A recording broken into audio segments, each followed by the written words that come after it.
Good day, everyone. Welcome back to the Peacock Podcast.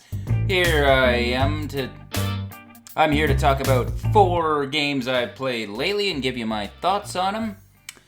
So let me just jump right into it. The first one is a big box game that took forever for the Kickstarter to deliver. And it's been sitting on my shelf unopened for well over a year. And that game is Lobotomy. I pulled it out because it caught my girlfriend's eye, and she really wanted to play it, and I thought, great, well, it'd be nice to actually get this one at the table and see what I think of it. So, read the rules. Rulebook is full of loopholes, and you need to actually read the online PDF that they released, and I feel this is a common problem with Kickstarter games. They spend so much energy into getting their game made, and maybe play tested, and then they don't leave themselves enough time to get the rulebook done. They slap it together in order to get it delivered to meet their goals for delivery. And I can name 10 off the top of my head of bad rulebooks just because they didn't take the time, they didn't proof it, they didn't get blind testing done. And why can't rulebooks like Codex or Mage Wars just go over a full game turn over the last 2 or 3 pages? Just a complete game turn. You can learn so much from this. But it's not happening despite all my protesting. But anyways, the game is it's like a complicated zombie-side story game.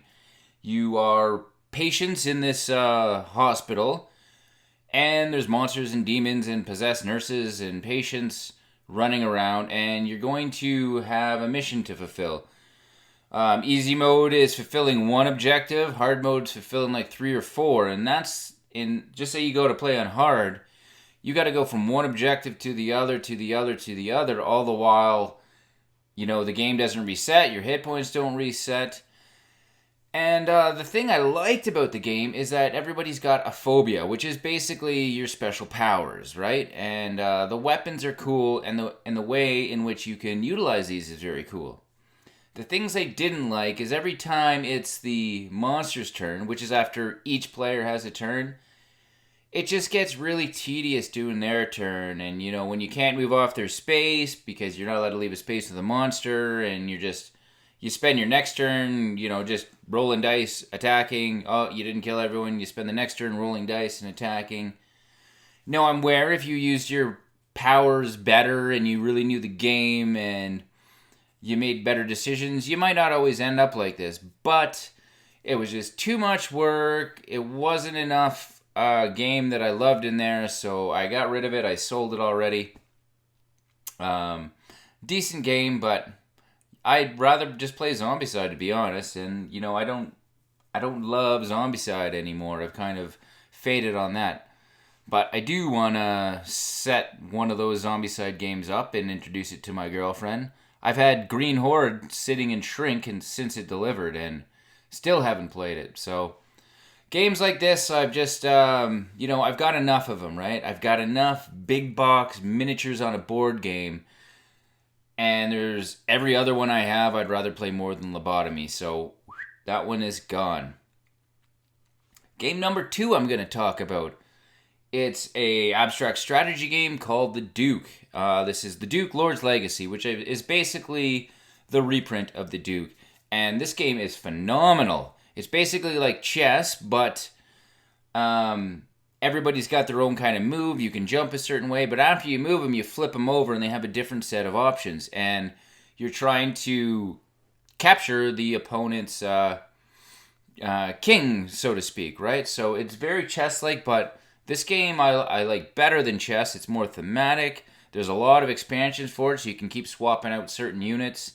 It was a big hit with my son. We probably played like 15 games in the first 2 days. So I think this might be my favorite abstract strategy game, right up there with War Chest. So that's one to look out for. The Duke Lord's Legacy. I've been trying to show my girlfriend all these dueling card games that I have. I was a Magic player way back in the day, back in my high school days, so I'm not going to do the math on how many years ago that was. I've always been chasing that dueling card game feeling that I got with Magic, and Ashes was a game I really enjoyed.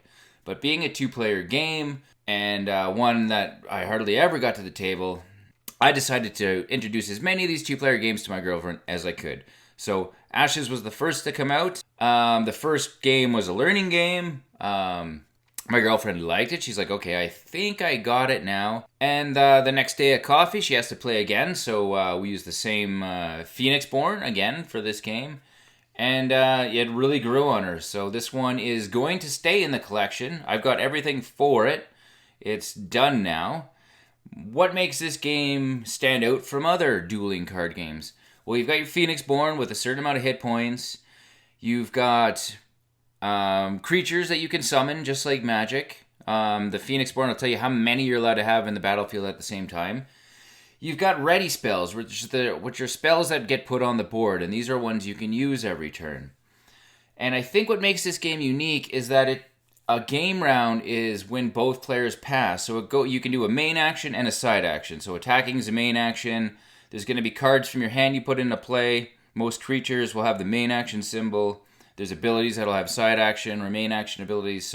And you've got dice as well, which you roll, and they're going to have different sides of your school of magic. So you're going to have one side that's like the most powerful, and then you're going to have 3 sides that are the weakest and 2 sides that are the middle of the road power of that magic. So there's like 6 different schools of magic, and you usually have 2 different kinds in your deck at a time. I haven't even touched the deck building in this game. First of all, I don't want to have to go back and reset the decks afterwards, so I'm just happy playing with whatever decks they come with.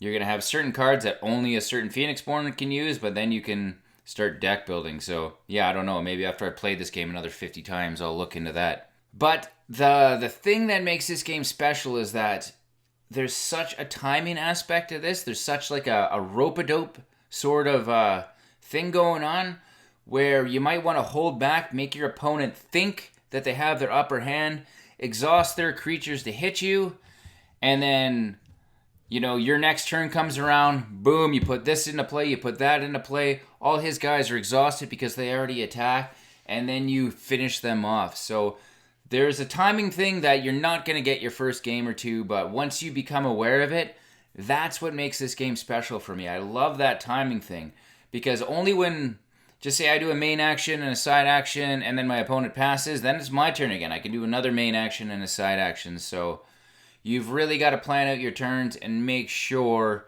you've got something up your sleeve to counter what your opponent will do. But it's a beautiful game. The artwork is phenomenal.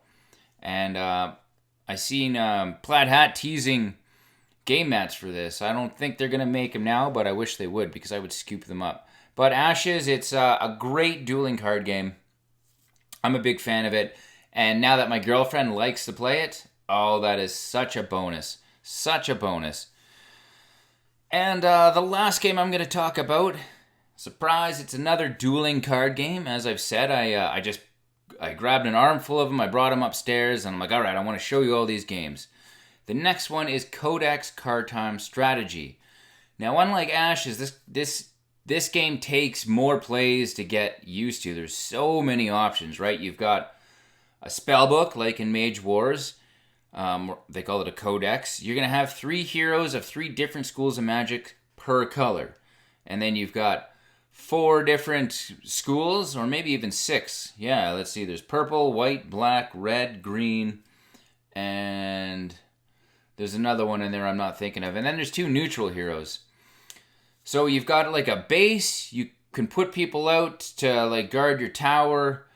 But every round, you're going to take any 2 cards out of your binder. You're going to put them face down on your discard pile so your opponent can't see what you picked. And the objective is destroy the opponent's base. But man, there's a lot to this game. It feels pretty play-tested and balanced. It's a complete set, so there's not going to be new releases, new expansions. It was one she enjoyed the first game of, but she definitely needs to play another time or 2 to grok it. But once you do, like, just out of the 3 schools of magic that you have, there's only going to be one that you can go to level Tech 2 or 3. That's your most powerful. Otherwise, you can play Tech 1 cards from any of the 3 schools.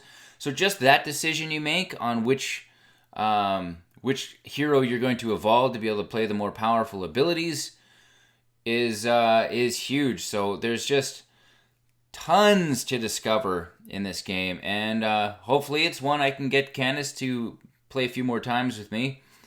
Doesn't seem to be a problem though. She will play anything, which is just the best. So that was 4 games for this time. I will see you next time with another 4 games I'm going to talk about, and I'm excited about a couple of those ones. So thanks for listening. I really appreciate it. Leave any comments or feedback down below, and give me a thumb up if you enjoy what I'm doing. Thanks a lot. See you next time.